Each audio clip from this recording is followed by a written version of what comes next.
O Mito da Censura no Regime Militar, livro do professor da Universidade Federal de Sergipe, professor Rodorval Ramalho. E eu já vou começar aqui com uma frase fantástica do professor, pessoal. Olha aqui, ó, na página 19. Se a historiografia sobre o período militar fosse menos ideológica, talvez já tivéssemos respostas mais consistentes para as questões que colocamos. O que o professor Rodorval Ramalho quer dizer com isso é que as arbitrariedades, a conscientização das pessoas acerca das arbitrariedades cometidas no período talvez já estivesse muito melhor consolidadas no senso comum, não fosse a instrumentalização política que se faz ainda hoje acerca desse tema. Mas de que instrumentalização política que eu estou falando? Vocês sabem de qual que eu estou falando. Eu estou falando daquela que resume esse tema no velho paradigma da luta entre guerrilheiros mocinhos, representando bem, contra militares bandidos, representando mal. Se ainda existe alguém aí que não sabe do que eu estou falando, eu recomendo pegar um livro de ensino médio. Pegue um livro qualquer de ensino médio e veja como esse assunto é retratado lá. Experimente esse aqui, ó. História Crítica, Mário Schmidt, distribuído pelo MEC, o livro com que eu estudei no ensino médio, aliás. Feito esse parênteses, vamos para o nosso livro. Pessoal, o Rodorval Ramalho, ele diz que a censura, ela está inclusa entre os temas rentáveis, que se referem ao período dos governos militares de 64. O que eu quero dizer com rentável? O que eu quero dizer com instrumentalizado, com capitalizado? Vamos analisar isso aí. O livro do professor Rodorval Ramalho, pessoal, ele é dividido em capítulos que se destinam cada um a analisar um ramo da cultura durante os 21 anos de governo militar.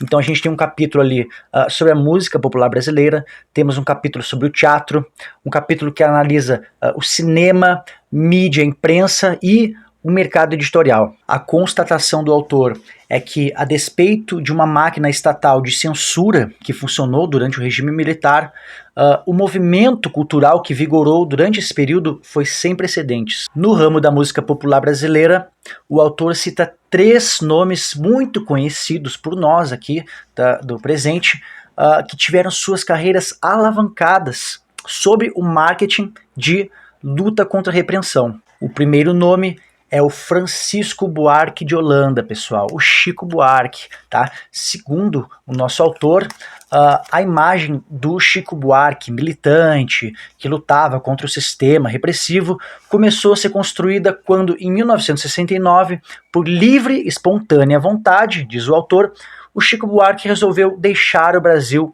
e tentar a vida na Itália. Acabaria retornando não muito tempo depois, após ter percebido aí que os italianos não tinham tanto interesse assim pela música popular brasileira. Dentro de um recorte de 16 anos, situados dentro dos 21 anos de governos militares, o Chico Buarque lançou nada menos do que 25 álbuns, pessoal. Eu tô completando 20 anos de fã de The Strokes.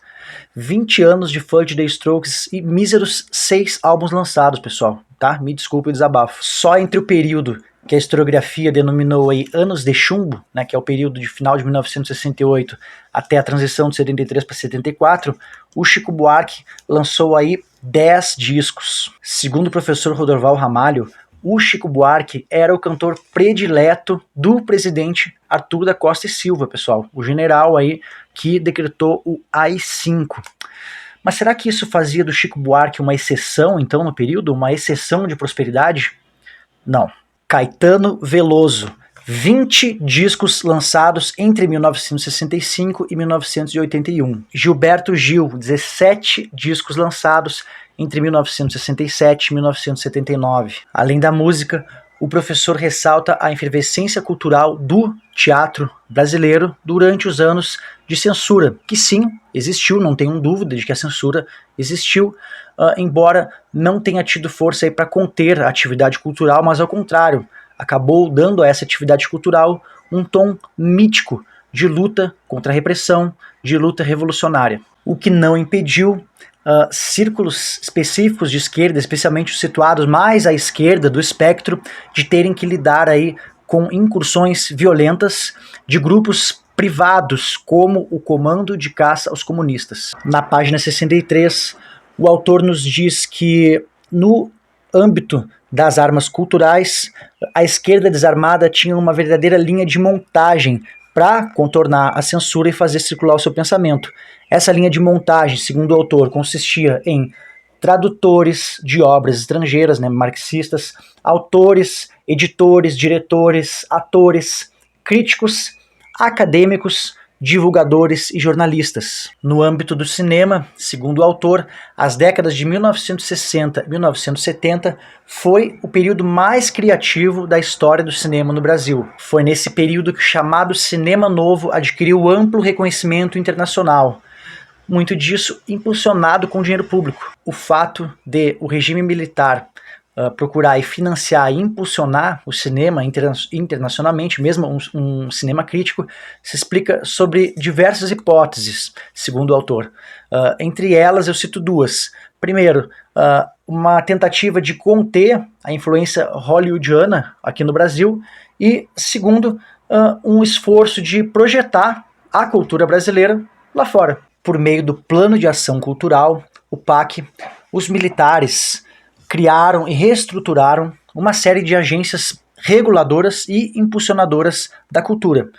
Entre essas iniciativas estão o Conselho Federal de Cultura, Conselho Nacional de Direito Autoral, Conselho Nacional de Cinema, o Instituto Nacional de Cinema, que depois vai se transformar no Embrafilme, o Serviço Nacional de Teatro, a criação da Fundação Nacional de Arte, a Funarte, a Campanha de Defesa do Folclore Brasileiro, a Empresa Brasileira de Comunicação, na época Radiobras, e a reestruturação do Instituto Nacional do Livro, INL, e por aí vai.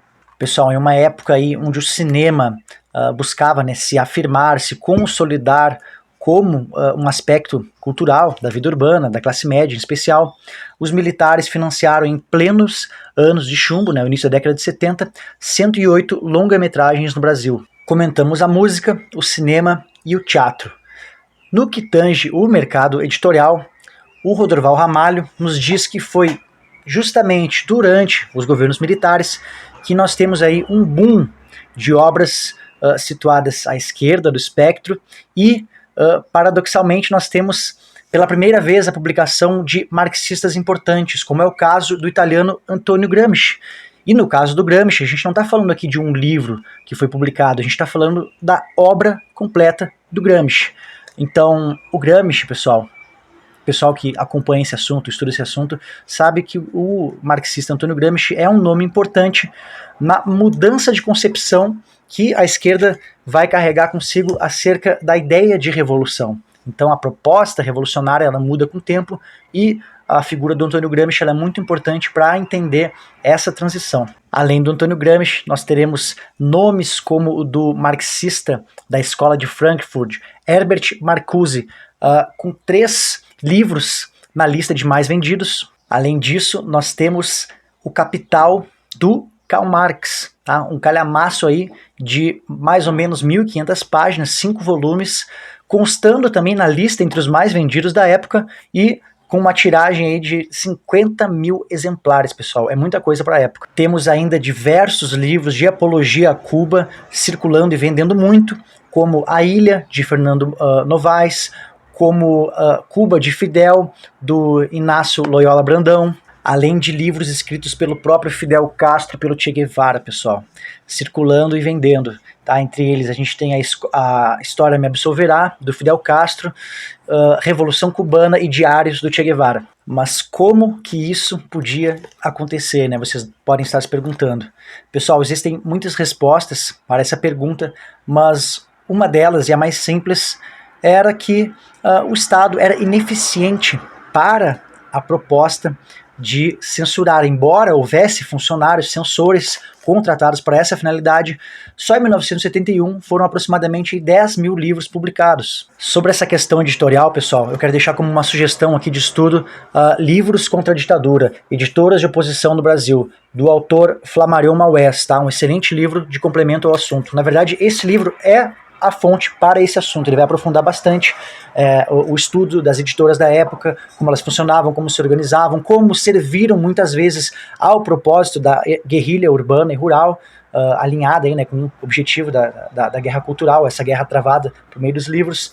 E se houver interesse, inclusive, aí posso falar desse livro aí futuramente, no outro vídeo, beleza? Caminhando aqui então para nossa conclusão, pessoal, vou repetir mais uma vez algo que já foi dito, que é para não ter dúvida. Havia censura?